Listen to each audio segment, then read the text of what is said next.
আমি এখানে এই পাত্রে হচ্ছে খাবারটা রাখছি। এখন এইটাকে হচ্ছে আমি এই যে এখানে পরিমাণ মতো প্রায় 150 গ্রামের মতো নিয়েছি। এটা আমি সুন্দর করে এখন মিক্সড করে দিব। ও মাশাআল্লাহ, এটার যে গন্ধ, তার মানে অসাধারণ গন্ধ। তার মানে এত মুহুমুহু একটা গন্ধ, আমার নিজেরই খাইতে ইচ্ছা করতেছে। মাল্টিভিটামিন দেওয়া কমপ্লিট হয়ে গেল। এখন দেওয়া হবে হচ্ছে পাওয়ার ফিশ জেল। পাওয়ার ফিশ জেল এটা হচ্ছে দেখাচ্ছে পরিমাণ মতো দিয়ে দিব। তার মানে এটাও প্রতি কেজি খাবারের সাথে 3 থেকে 4 ml করে মিক্সড করে দিবেন। চাচা একটু আমার হাতে ঢালে দেন। এটা দেখতে খুবই জেলির মতো, দেখেন একদম জেলির মতো। তার মানে নিজেরই খাইতে ইচ্ছা করতেছে। এটা সাথে যদি মিক্সড করে এই যে খাবারের সাথে এখন এটা সুন্দর করে মিক্সড করে মাখায় দিয়ে দিব।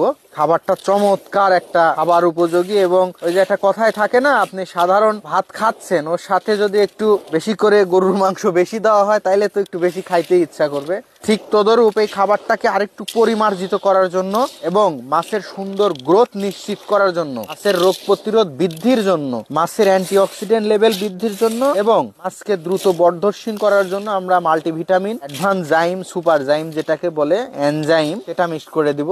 একটু এই প্যাকেটটা ভাঙেন, সাথে অ্যাডভান্স জাইমটাও মিক্সড করে দিব। 150 গ্রাম দেন বাস। এই যে এটা অ্যাডভান্স জাইমটাও আমি পরিমাণ মতো নিয়ে নিয়েছি। এখন সাথে সুন্দর করে এটা মিক্সড করে দিব। মাশাআল্লাহ, অসাধারণ গন্ধ। এটা একটা মাছ খাবে না মানে 100% মাছ খাবে এবং মাছের ওজনও দ্রুত বৃদ্ধি পাবে এবং খাবারের প্রতি মাছ চরম আগ্রহ পোষণ করবে। এখন এটা মিক্স করে দিয়ে দিলাম। মাছ ফেলানোর সাথে সাথেই চরম আকৃষ্ট হয়ে এবং খুব সুন্দরভাবে মাছটা খাবে।